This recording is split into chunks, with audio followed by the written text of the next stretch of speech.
dia! E como dizem os irmãos da nossa querida Bahia, axé, meu povo, essa é a nossa manhã de reflexão e arte.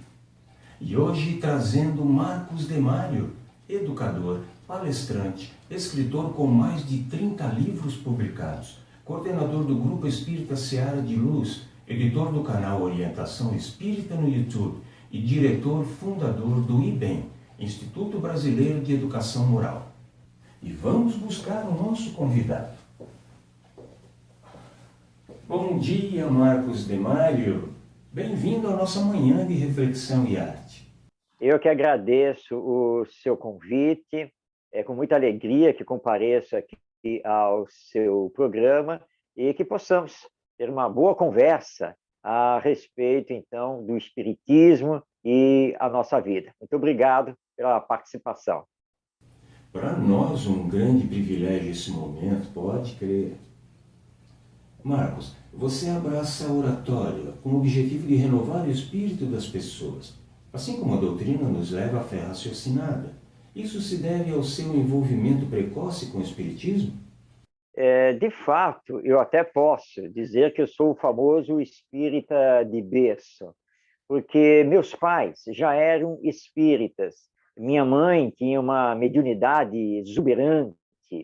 E nós somos de São Paulo, capital, e eu me recordo aqui, com muita gratidão e alegria, dos tempos da Associação Espírita Jacó, no bairro do Tatuapé, e também a participação na antiga União Distrital Espírita, também lá do Tatuapé, pela USE, a nossa União das Sociedades Espíritas do Estado de São Paulo. E então, eu fui absorvendo o espiritismo com muita facilidade.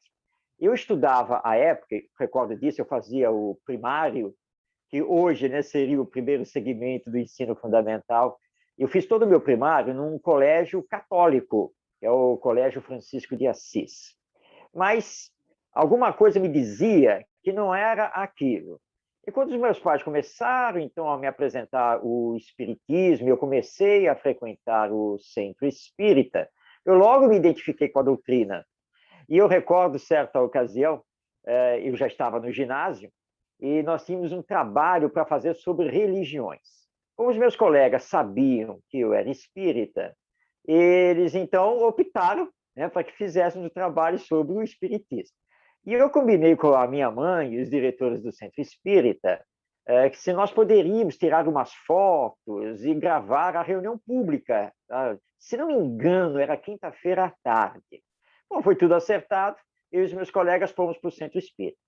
Mas naquele dia, a minha mãe, que era a dirigente e que ia conceder uma entrevista que nós íamos gravar, só que ela não pôde, porque foi tanta gente para que ela atendesse lá no atendimento fraterno, que aí complicou, o tempo começou a passar, a reunião tinha que iniciar, e eu lembro, Vanessa, que eu estava ali, perto dos meus 14 anos, me virei para os meus colegas e disse assim, aciona o gravador que eu vou responder as perguntas. E eram as perguntas sobre o espiritismo, o centro espírita. Aí um outro companheiro, que era dirigente da casa, ele estava do lado, olhou para minha mãe fez o sinal positivo, e eu simplesmente respondi todas as perguntas como se eu tivesse o maior conhecimento sobre o espiritismo. E uma coisa muito importante é que a doutrina sempre me ensinou a pensar. É como você lembrou, né? A fé raciocinada. Você não pode aceitar as coisas assim de pronto. Eu aprendi muito isso, a debater, ler, estudar, e até hoje, então, nas minhas palestras, seminários, rodas de conversa, enfim, eu procuro muito fazer com que as pessoas que estão participando pensem, que elas não aceitem simplesmente aquilo que eu estou falando, e sempre fundamentando, porque isso é muito importante, porque um grave problema, às vezes, que nós temos no movimento espírita é o famoso achismo.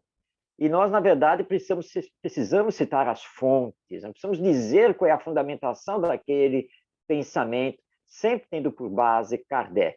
Então, eu aprendi isso, né, ao longo da minha experiência vivencial dentro do movimento espírita, no estudo da doutrina, e é o que eu procuro fazer hoje, então, nas minhas palestras e aí nos mais variados eventos. Você divulga suas palestras como motivacionais e provocativas. Isso mostra o perfil cristão como referência, já que Jesus também era motivador e provocador. Estou certo? É um aprendizado que nós vamos tendo ao longo do tempo. No início, eu não dizia que as minhas palestras eram provocativas. Depois eu fui incorporando isso, porque tanto no movimento espírita quanto na área de educação e empresarial em que eu atuo, eu sou muito indagador. Eu faço as pessoas pensarem, lanço perguntas, e aí eu comecei a perceber que eu era um provocador. E comecei, então, a dizer que as minhas palestras também eram provocativas. E isso é muito importante, Ivani, porque nós temos que fazer com que as pessoas pensem. A arte de fazer pensar é muito importante. Certa vez, no Centro Espírita, eu estava no grupo de estudo sistematizado, eu estava como coordenador, e estávamos lá discutindo um tema que era ligado à reencarnação, e aí afirmaram lá alguma coisa, né? O grupo fez uma afirmação, e eu disse assim para eles: bom, isso é fácil para vocês afirmarem, porque vocês acreditam na existência do espírito. Mas como eu não acredito, gostaria que vocês me convencessem que o espírito existe. Aí o pessoal disse: pô, Marcos, você está querendo fazer uma pegadinha conosco? É claro que você acredita no espírito. Bom, isso é o que vocês acham, mas eu estou agora me colocando na posição de que eu não acredito exatamente na existência dos espíritos. Vamos lá, vocês estudam o espiritismo, então me convençam que o espírito existe. Existe vida depois da morte. A palavra é de vocês, eu desafio. E aí eles começaram, né, timidamente no início, né, e eu, então, como sou um provocativo, eu rebatia todas as argumentações que eles faziam, né, e tentava rebater com lógica. Bom, no final, eu disse a eles: olha, convencer exatamente vocês não me convenceram, mas eu vou aceitar todas as argumentações, mas vocês poderiam ter dito isto, poderiam ter mostrado X, poderiam ter... Entenderam? E nada disso vocês argumentaram comigo. Mas você que conhece melhor. Não, nós estamos no grupo de estudo sistematizado da doutrina espírita. Eu sou apenas e tão somente o coordenador. Quem precisa conhecer são vocês. Então, vocês precisam estudar.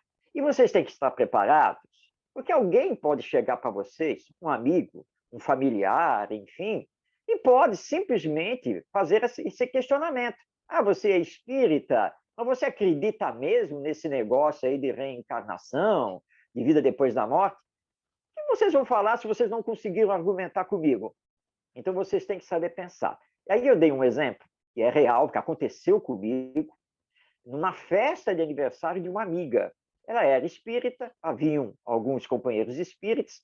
Em um determinado ponto da festa, nós espíritas fizemos lá um grupinho e começamos a conversar. E estávamos conversando sobre reencarnação.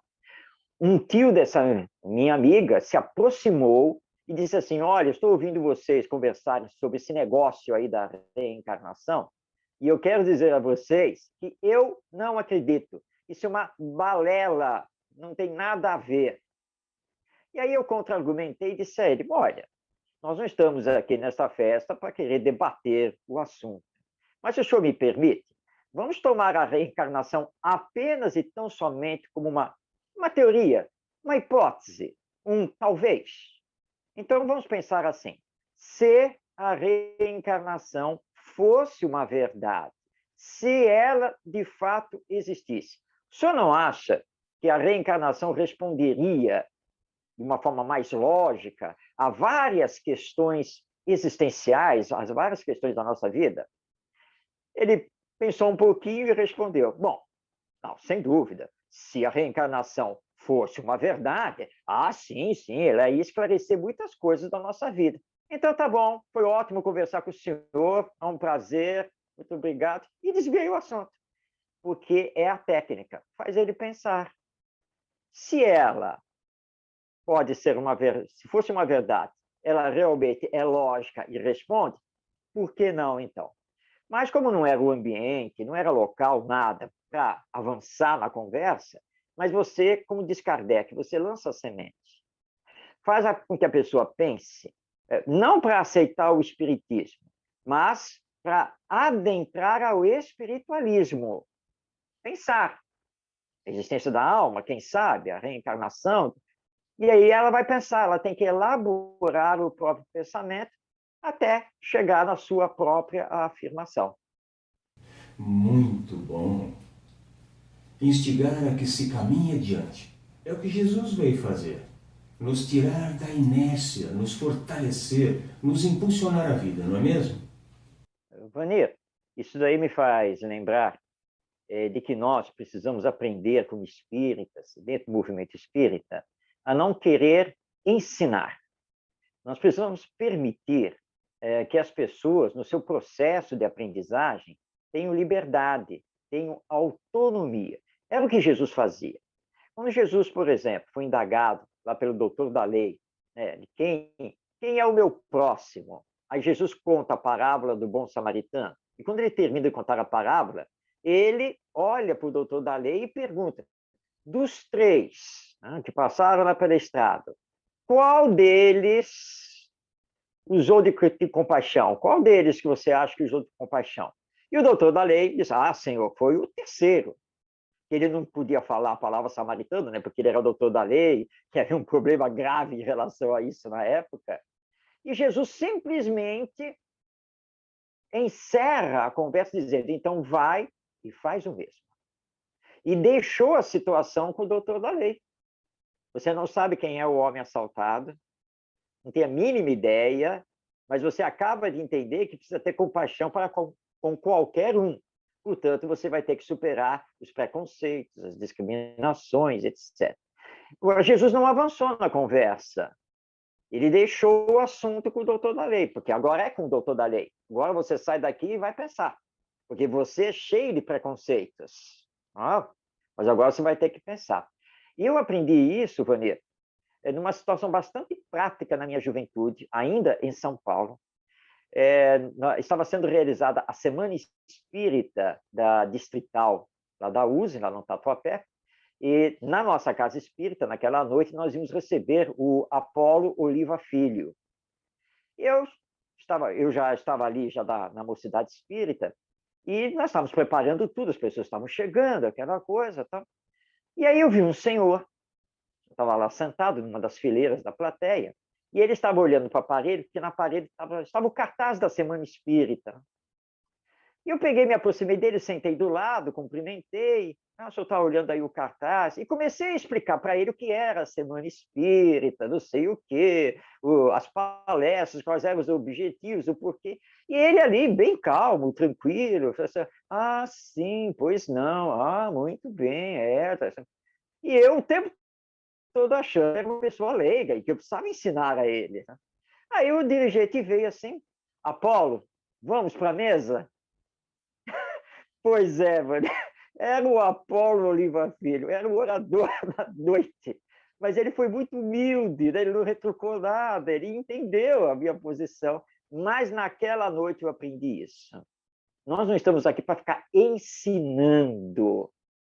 Não é nada disso. Né? Eu, na verdade, eu deveria ter tido uma postura completamente diferente. Deveria ter cumprimentado. O senhor está olhando o cartaz, o senhor sabe o que é a Semana Espírita? É a primeira vez que está vindo e tal.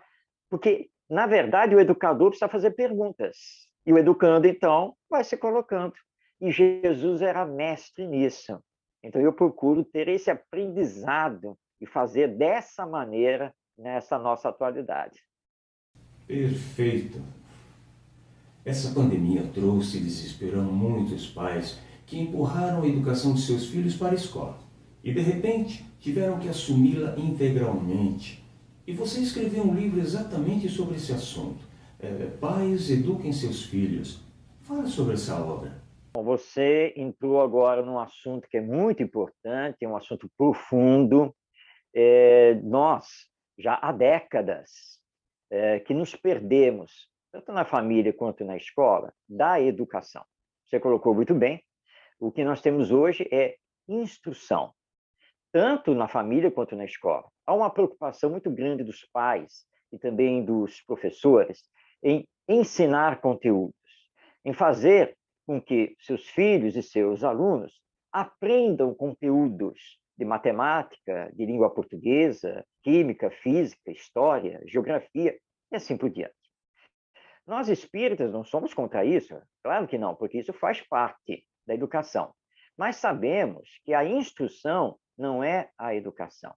O Pedro de Camargo Vinícius, no seu livro Mestre na Educação, ele nos diz que os estadistas, as autoridades públicas, não conseguem resolver o problema das injustiças sociais, da miséria, da violência. Mas entre eles, não faltam os que são formados em economia, sociologia, medicina, etc., etc. Não faltam diplomas, não faltam certificados, não falta conhecimento. Mas falta uma coisa essencial para a maioria: sentimento. E a pandemia, então, fez com que os pais tivessem que assumir um posicionamento maior enquanto educadores. Nós aprendemos com a doutrina que o lar é a primeira escola. Mas o que tem acontecido, e eu tenho acompanhado muito isso, as escolas, para fazer o ensino online, apenas e tão somente pegaram algumas plataformas aí de videoconferência, por exemplo, e onde os professores estão transmitindo os conteúdos que já faziam presencialmente na sala de aula. E aquela tonelada de exercícios, porque é um sistema repetitivo, massificante, e os pais, que são grandes educadores dos filhos das novas gerações, ficaram um tanto quanto perdidos, porque eles tiveram que assumir, pelo menos em parte, essa postura dos professores de ensinar a matemática, a língua portuguesa, a geografia, a história e assim por diante. Coisas que, com o passar do tempo, a grande maioria dos adultos descarta.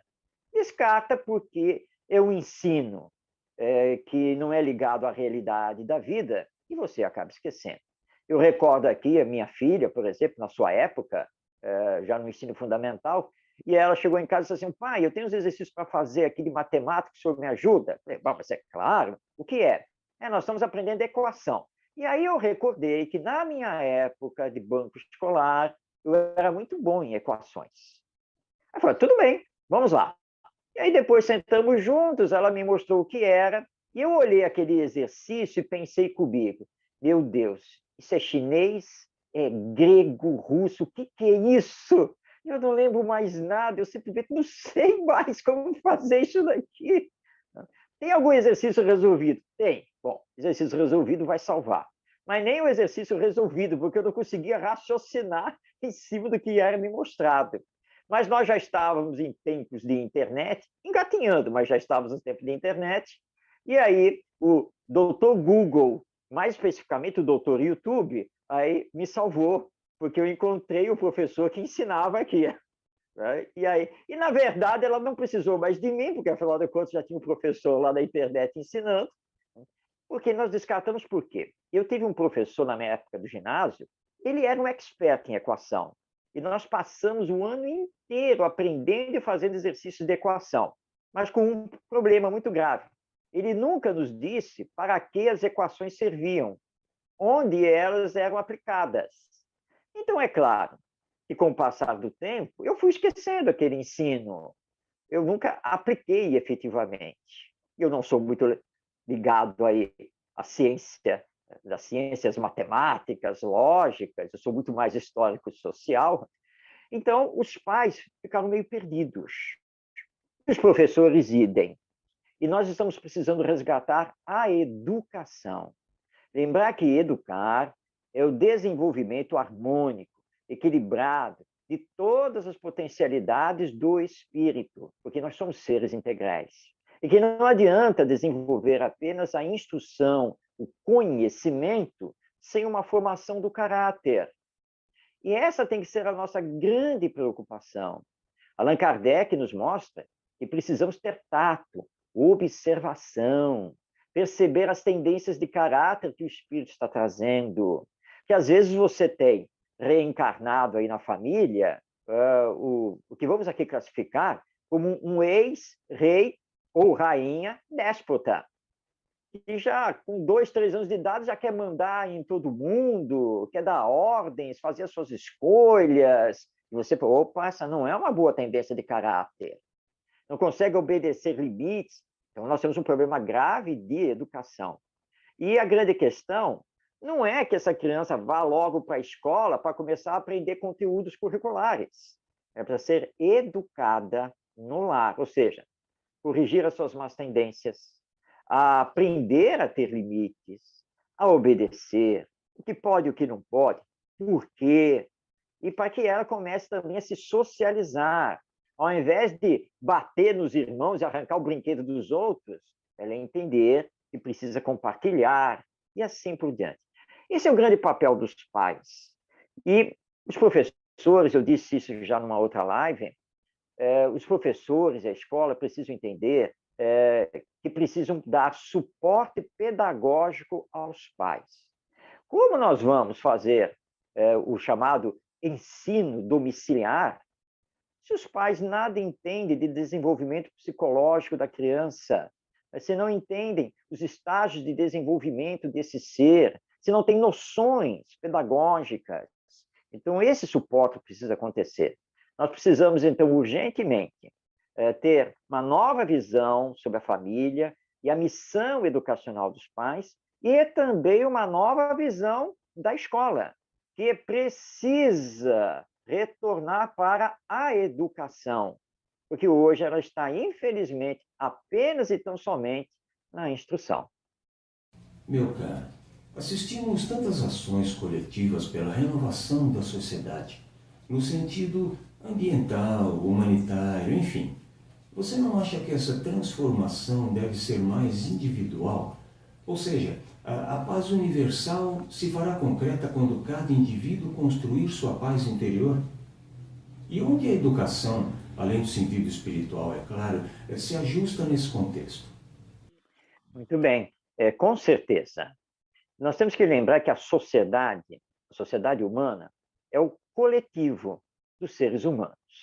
Então, a sociedade humana só existe porque nós temos a reunião dos próprios seres humanos.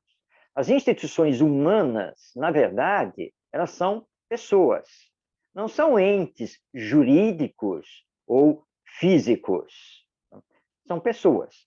A família são pessoas reunidas. A escola são pessoas também reunidas com todo um ideal e assim por diante. Então, nós só teremos, de fato, uma transformação coletiva, a transformação da humanidade para a paz, a caridade, a ética e assim por diante, se nós individualmente nos transformarmos. Porque não adianta querer fazer um trabalho coletivo se as pessoas continuam com seus preconceitos, suas discriminações, seus vícios. Então, a transformação moral da humanidade, ela inicia e se consolida com a transformação moral das pessoas, de cada pessoa. Isso é muito claro para nós espíritas, porque o espiritismo fala o tempo todo em reforma íntima, em autoeducação, autoconhecimento. Portanto, está falando para mim, primeiro. Eu preciso me transformar. Porque a maior força da educação é o exemplo. Isso não quer dizer que nós não iremos fazer ações coletivas, porque elas também são importantes. A divulgação do espiritismo através da internet é uma ação coletiva. Fazemos debates sobre educação, é uma ação coletiva, mas visando com que os participantes, as pessoas que tenham contato com isso, entendam que elas só terão uma família melhor, o um mundo melhor, se elas se melhorarem. Aliás, isso me faz lembrar um companheiro dirigente de um centro espírita, e ele contando que certa vez, final da reunião mediúnica, que espiritual se apresentou, e ele então aproveitou a ocasião e indagou se ele poderia fazer uma pergunta. E o guia espiritual disse que sim, perfeitamente, ele podia perguntar. Então ele disse assim, olha, a nossa grande preocupação aqui, dirigindo esta casa, é tornar os nossos serviços de atendimento cada vez melhores, né, que a nossa casa possa realmente representar com maior dignidade o espiritismo, etc, etc. Ou seja, né, nós queremos sempre melhorar. Qual é a orientação que o meu irmão pode nos dar? E ele disse assim, Marcos, o espírito deu aquela respirada, ficou aqueles segundos, né, em silêncio, e aí respondeu simplesmente assim, melhore-se, paz em todos os corações. Fui. Foi, Marcos, nunca mais eu perguntei nada, porque a resposta bateu tão fundo, porque ele tem razão. Se eu quero que as coisas melhorem, isso só pode acontecer se eu me melhorar. Então, isso é muito claro para nós. E aí entra a educação, porque esse é um processo de educação. Eu não tenho que ficar preocupado com os defeitos aqui dos meus familiares. Eu não posso fazer o culto do evangelho no lar, olhar para a lição do evangelho, olhar para eles e dizer assim, ó, preste atenção que a lição de hoje é para vocês. Se eu fizer isso, eu estou completamente equivocado. A lição primeira é para mim. Aliás, eu já estou mostrando falta de humildade e de caridade nessa minha colocação. Eu é que preciso me transformar, porque aí a força do meu exemplo, com o tempo, vai fazer com que eles também comecem a se transformar. É aquela história, né? Vem cá, esse centro espírita que você vai, deve ser uma coisa boa. É mesmo? Por que você acha isso? É porque você tem melhorado. Opa, graças a Deus. E aí, você quer ir lá para conhecer também? É a força do exemplo. Imagine, Vani, na escola, por exemplo, a professora entrar na sala de aula, a turma ainda está naquela algazarra, né? Tá iniciando o dia, e ela simplesmente cortar a palavra para todo mundo, falar, silêncio total, eu estou com dor de cabeça, não quero nem um pio aqui dentro, tá? Nós vamos fazer os exercícios assim, assim, e ó, o primeiro que fizer alguma pergunta, eu ponho para fora. Ora, com esse tipo de exemplo, com essa postura que é antididática, antipedagógica, antieducacional, fica completamente impossível realmente educar para que essas crianças ou esses jovens consigam realizar a sua transformação moral. Vários dos meus livros são voltados a isso. Você já citou o Pais Eduquem Seus Filhos, que é um livro de orientação aos pais. Tem, por exemplo, o livro Caminhos da Educação, que é voltado mais aos professores, mas sempre nessa visão. Realmente, a melhora da humanidade, o progresso moral da humanidade só pode acontecer com a nossa transformação moral. Portanto, é bastante individual para atingir o coletivo. Exato. Até me lembro de palestras em que pessoas vinham abraçar, agradecer e comentavam: minha irmã precisava escutar isso. Meu marido devia ter vindo. Quando você volta? Muitas vezes. Mas, na sua atuação corporativa, você aborda a ética e a liderança humanizada. Não acha então que esses temas se encaixariam na família? Para eliminar situações como não é para fazer o que eu faço, só o que eu estou falando para fazer. Sim, humanização e ética são fundamentais na nossa vida. E tudo começa no lar. Você lembrou agora um exemplo muito importante, né? Porque nós temos que tomar cuidado com o que estamos fazendo à frente dos nossos filhos.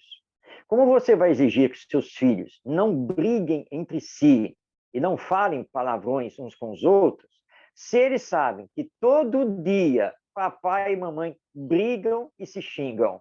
Porque estão dentro de casa, estão vendo, estão ouvindo. Então, a sua palavra, o seu sermão, ele perde o valor, porque você não está agindo nem humanamente e nem eticamente. Você está solicitando aos seus filhos que sejam e façam algo que você não é e não faz. E aqui nós temos um componente educacional importante, porque, em verdade, verdade, nós não temos que dar aos nossos filhos aquilo que temos, seja a nível material ou a nível de conhecimento. Em educação, nós temos que dar aos nossos filhos aquilo que somos. Então, os pais precisam prestar atenção a si mesmos. Bom, para que eu bem eduque meu filho, eu preciso dar bons exemplos. Porque se eu não der bons exemplos... É aquela história, Vani, que você está em casa, está assistindo a TV, está lá o noticiário, e aí você comenta com o seu filho. Grande problema do nosso país é a corrupção, essa desonestidade. Aprenda, filho, nós precisamos ser honestos, e só com honestidade, etc, etc. Mas aí você vai sair com o seu filho. Põe o seu filho lá sentado com você no carro e sai. E tem uma blitz. Está lá a polícia fazendo uma blitz e o policial pede para você parar. Você já vai pegando os documentos, seu filho está olhando, e vê que você já pega lá umas notas de dinheiro, junto lá dos documentos, sai do carro e tal, vai lá e conversa com o policial daqui e dali, não sei o quê, você volta, né?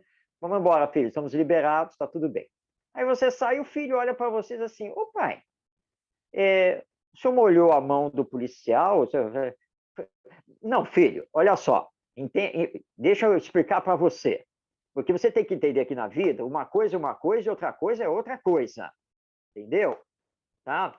Eu estou aí com um atraso aí, porque eu não paguei aí o IPVA do carro e tal, mas aí eu conversei com o policial e tal, ele me liberou, mas tá tudo certo.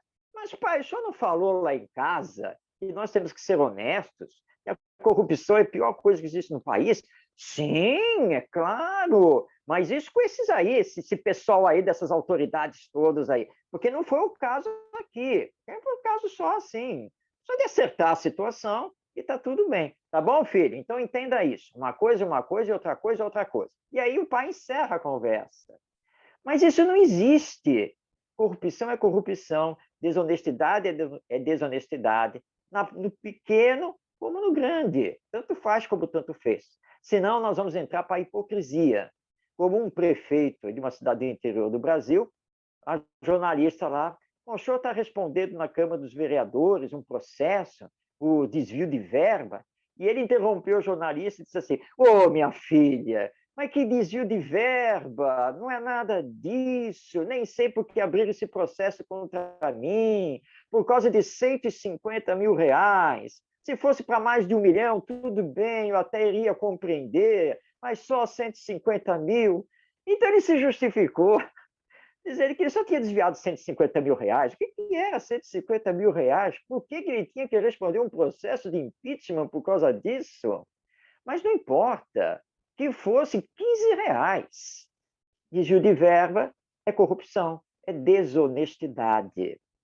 Então, nós precisamos lembrar que humanização e ética na família, no lar, é da máxima importância. Os nossos filhos de hoje, essa geração que está aí, ela vai se tornar adulta. Nós não queremos que a sociedade seja melhor, as leis sejam mais justas. Se nós não os educarmos na ética, na humanização, na espiritualização, o que eles vão fazer amanhã? De repente, eles vão olhar para o orçamento público e dizer assim, sabe uma coisa? O teto máximo de aposentadoria está muito alto. Esses aposentados estão ganhando muito dinheiro. Vamos diminuir esse teto. E aí você vai falar, mas que isso? Como que estão fazendo uma coisa dessa? Mas isso está de acordo com a educação que eles receberam. E quem foi que os educou? Você. Então, nós precisamos ser éticos o tempo todo. E, claro, como nós somos espíritos imperfeitos, confessar aos nossos filhos, desculpe, errei. Não é por aí. E permitir que os filhos também nos corrijam. E apontem, pai, e é mesmo. Porque aí você vai fazendo a sua autoeducação. Então, a ética e a humanização, com certeza, tem que fazer parte dessa liderança dos pais no lar, na família. Isso mesmo, meu caro. Agora, Marcos, fale do seu empenho com o IBEM, Instituto Brasileiro de Educação Moral, que você fundou em 1999, se não me engano, não?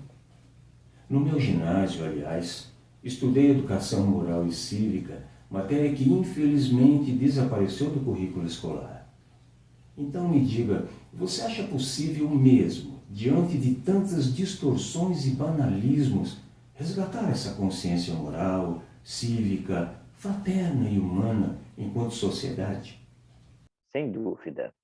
Eu também peguei a educação moral e cívica dos tempos do governo militar brasileiro e, historicamente, quando voltamos novamente à democracia em 1985, houve todo um movimento para apagar aquilo que nos ligava àquele governo militar.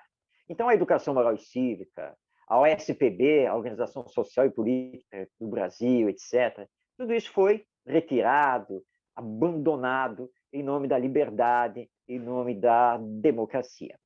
Quando em 99 surgiu o IBEM, que hoje nós chamamos, a sigla é IBEM Educa, nós tínhamos a ideia de um projeto educacional baseado em Pestalozzi, grande educador, Johann Heinrich Pestalozzi, ali entre o final do século XVIII e todo o início do século XIX, de promovermos a educação moral, não como uma disciplina curricular, mas como um projeto pedagógico que envolve toda a escola e a família.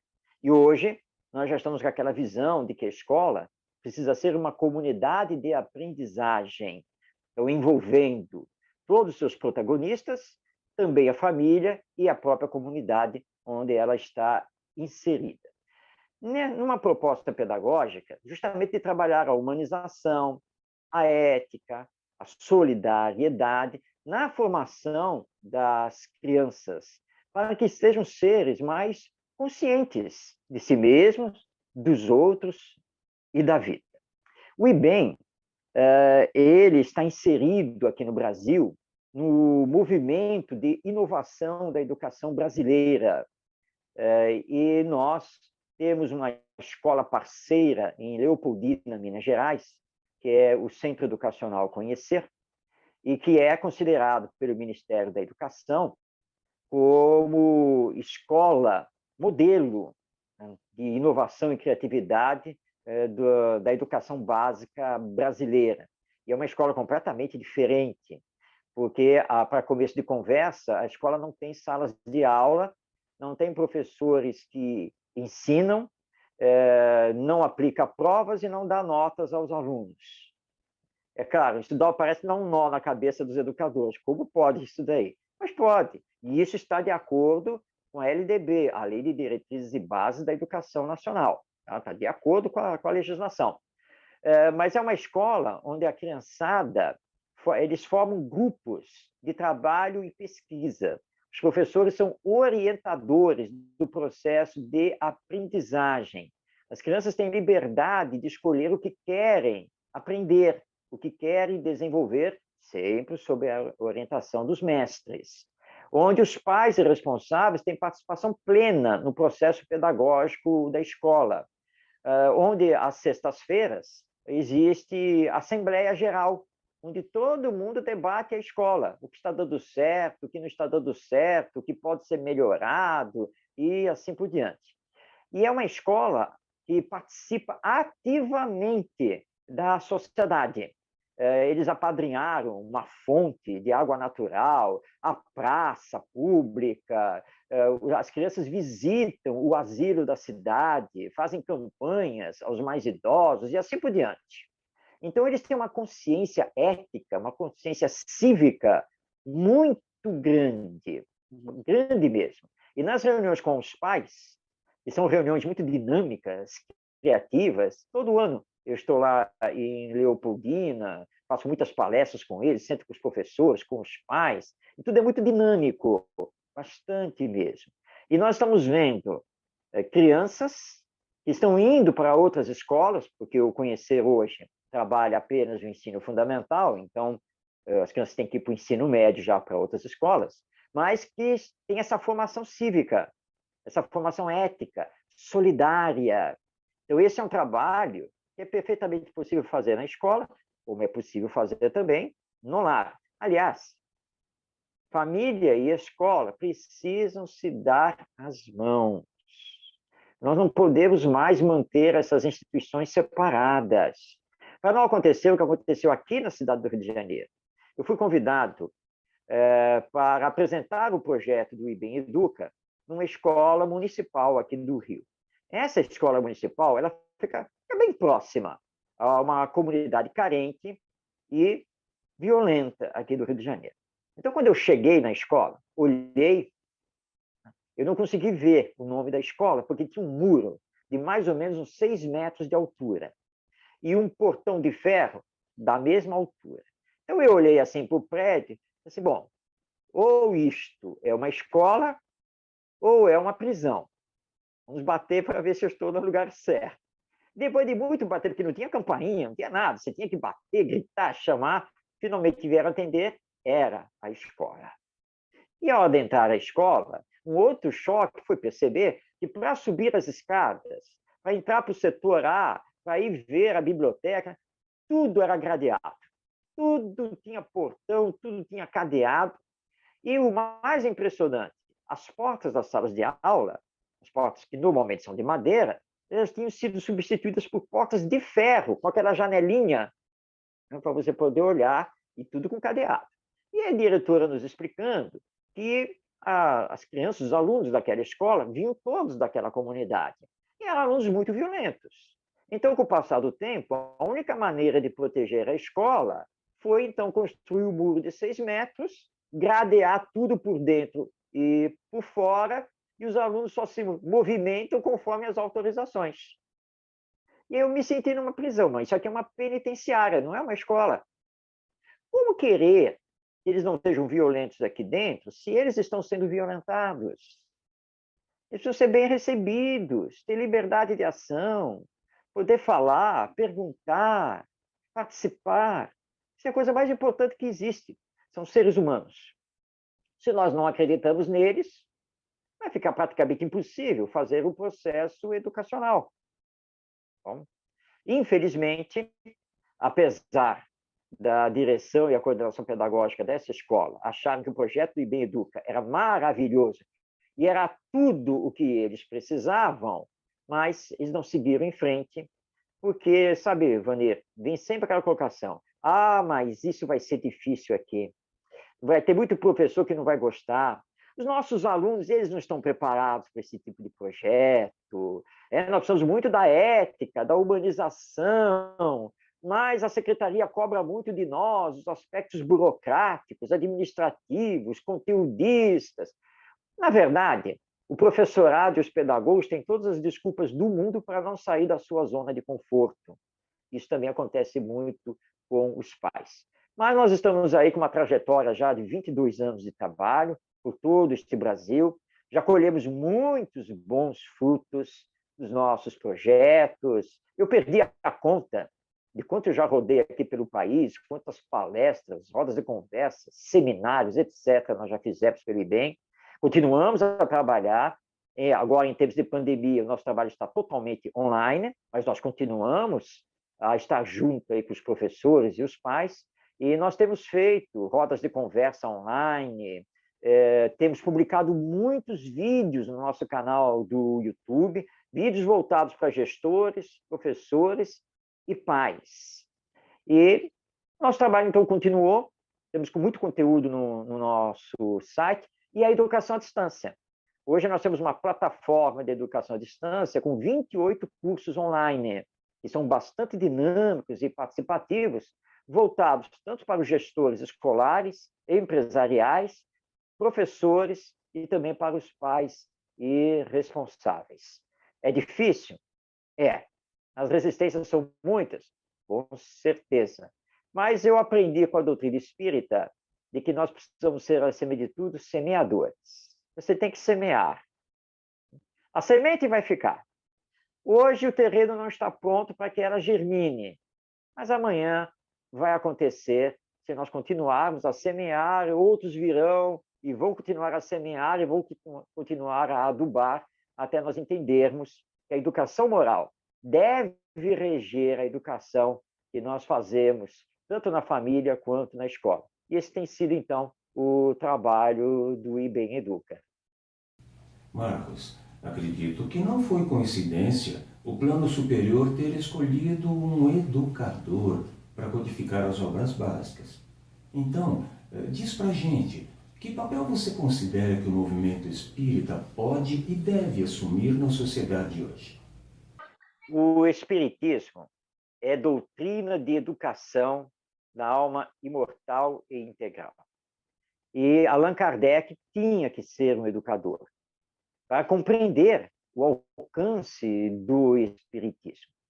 Agora, esse alcance, ele tem por finalidade maior a transformação moral da humanidade. Então, a maior influência que o Espiritismo pode fazer na sociedade humana é transformar a sua educação. Kardec é enfático lá em O Livro dos Espíritos, quando ele diz que a educação é o conjunto dos hábitos adquiridos, que a verdadeira educação é a educação moral. Nós não vamos transformar a humanidade nem pelo viés da política, nem da segurança pública, nem da economia e nem das atividades sociais. Nós somos totalmente dependentes da educação, mas bem entendida, como nos mostra Kardec, junto com os espíritos superiores, que é a educação moral. Então, nós espíritas, dentro do movimento espírita brasileiro e internacional, precisamos entender que a nossa grande ação tem que ser no campo da educação. Nós iniciamos essa marcha, principalmente ali por volta das décadas de 1970, 1980, quando foi lançada a campanha nacional de evangelização espírita infanto-juvenil. Então, a chamada evangelização espírita, ela começou a se multiplicar nas instituições espíritas. Mas, infelizmente, nós temos assistido muitos serviços de evangelização espírita copiarem o modelo das nossas escolas tradicionais. E, na verdade, o que nós estamos tendo semanalmente no Centro Espírita é a transmissão de conteúdos espíritas. E aí nós estamos preocupados em ensinar às crianças o que é a alma, o que é o perispírito, o que são os fluidos e assim por diante. Na verdade, e eu trabalho isso dentro de um projeto, que é o projeto Educação do Espírito, nós precisamos centrar os nossos esforços nas casas espíritas em trabalhar os ensinos morais do nosso Mestre Jesus. E aí nós temos um conteúdo maravilhoso que está no Evangelho segundo o Espiritismo e a terceira parte de O Livro dos Espíritos, que são os ensinos morais, as leis morais. Isso é primordial.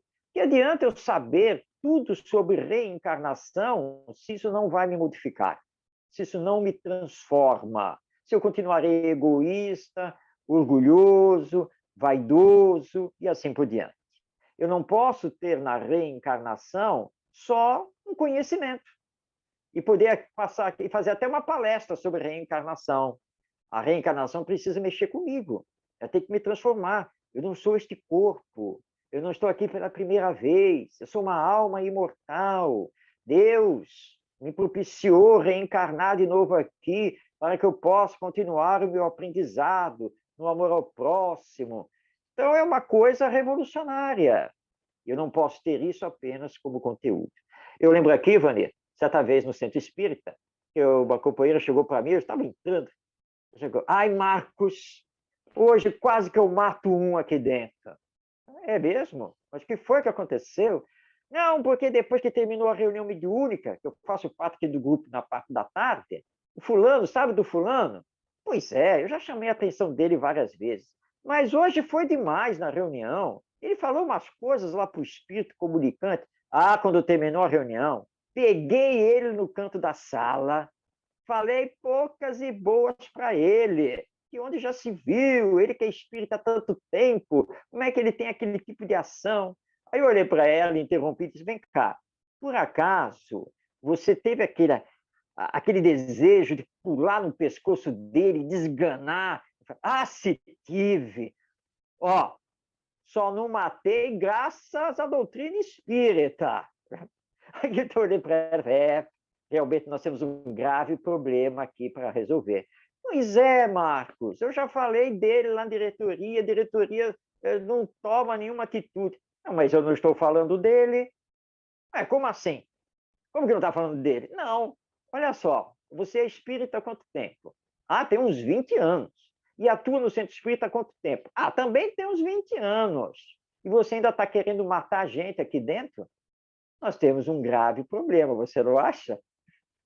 E aí, quando ela parou, nossa, é mesmo, né? Não, mas calma, eu sei que você está fazendo esforço para se transformar, eu sei que você já conseguiu fazer determinadas transformações, mas eu acho que está precisando um pouquinho mais de esforço, não é mesmo? Aliás, você já o procurou para pedir desculpa? Porque estou imaginando a cena, né? Em plena sala da reunião mediúnica, você pegar o companheiro lá no canto e quase esbofeteá-lo, esganá-lo e jogá-lo pela janela. Isso é a atitude do verdadeiro espírita.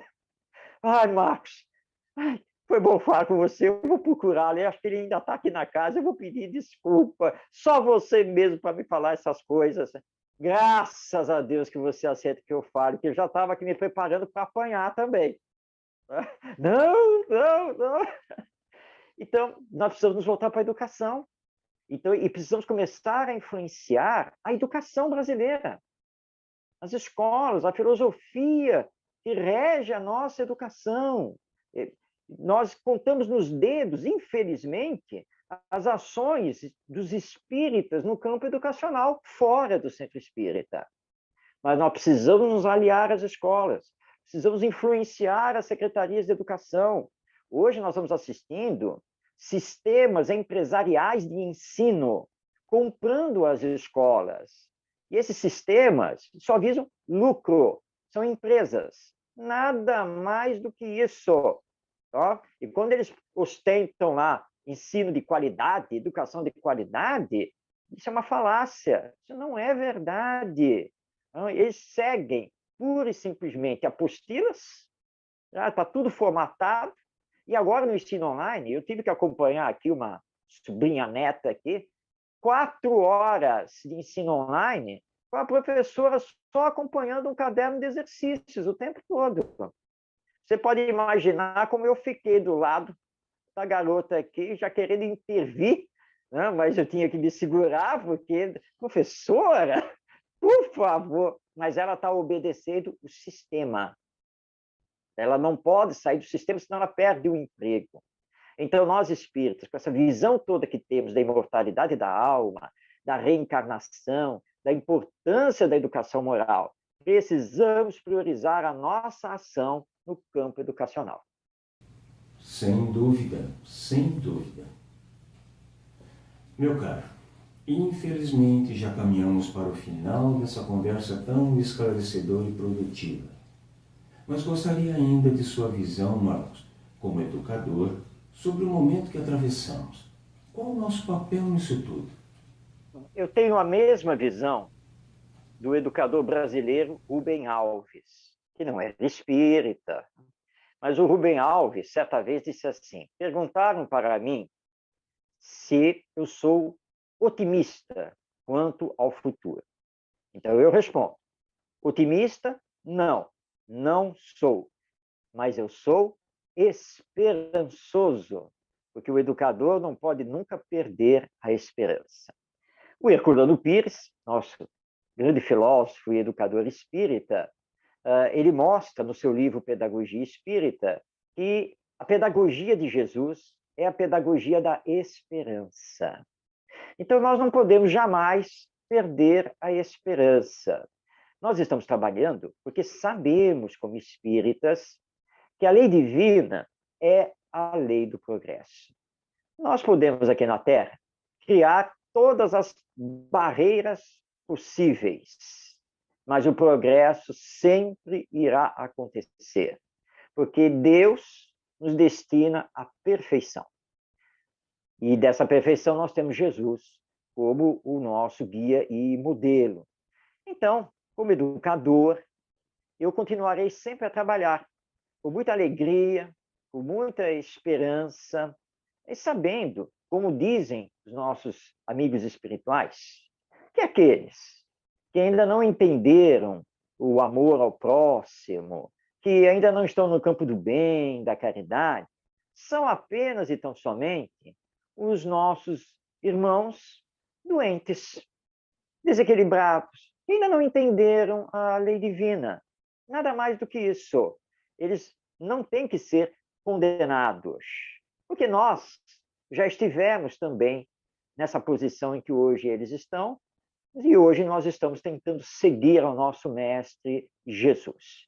Então, nós vamos transformar a educação brasileira e internacional. Existem muitos movimentos, tanto dentro do Brasil quanto fora, tanto fora do movimento espírita quanto dentro, para essa renovação educacional e para colocarmos a educação moral realmente onde ela deve estar. Então, confiemos em Deus, nosso Pai, em Jesus, nosso Mestre, e façamos do Espiritismo essa nossa base de trabalho. Claro, eu não posso chegar numa escola para falar de Espiritismo, porque eu tenho que respeitar a crença de cada um e a não crença também. Mas eu posso estar na escola para falar de uma forma mais humanizada, espiritualizada, falar em educação em virtudes, educação em ética, educação em valores humanos, que equivalem à educação moral que nós espíritas defendemos. E esse é o nosso futuro. Não tenhamos dúvida quanto a isso na renovação da família e também das escolas e de reencontrarmos o verdadeiro caminho da educação. Mas sempre lembrando que, acima de qualquer discurso e qualquer estudo teórico, tem que estar o meu exemplo. E eu vou lembrar aqui o querido Dalai Lama, quando ele diz que o mais importante para a humanidade não é a religião, o mais importante é a ética. E a ética só é possível de ser desenvolvida através da educação. Essa educação que forma o caráter, essa educação que corrige as más tendências, essa educação que leva o ser humano para colocar em prática o fazer ao outro somente aquilo que se deseja que o outro lhe faça, porque aí nós vamos alcançar o amai-vos uns aos outros. Então, a esperança é sempre o que deve nos mover aqui na humanidade. Ah, Marcos Demário, gratidão imensa por ter aceito o nosso convite para essa manhã de reflexão e arte, nos trazendo reflexões profundas sobre sermos e estarmos por aqui, mais uma vez, claro. Vanir, e eu que agradeço imensamente, com muita gratidão, o seu convite, esta oportunidade de podermos conversar sobre o espiritismo, a educação, esse futuro da nossa humanidade, e que nunca percamos a esperança, que estejamos sempre vibrando no amor, continuemos a trabalhar, a fazer a nossa parte para que esta nossa humanidade, esse nosso mundo, possa, o mais breve possível, sair desta condição de ser um mundo de expiações e provas para ser um mundo de regeneração, com a predominância do bem. Então, com o Espiritismo, sigamos em frente, para que quando tivermos que retornar pelas portas da reencarnação, encontremos, então, uma humanidade muito melhor através do nosso próprio trabalho. Muito obrigado, meu amigo. Muita paz no seu coração e no coração de todos que estão nos assistindo. Se cuida, meu caro. Fica com Deus. Até uma próxima. E a você que está conosco, gratidão. Gratidão. E te espero no próximo domingo, 10 horas, aqui pela TV Espírita Nosso Lar, para mais uma manhã de reflexão e arte. E deixo você refletindo a semana com uma frase de Santo Agostinho. Ter fé é assinar uma folha em branco e deixar que Deus escreva nela o que quiser. Pensa nisso. Boa semana.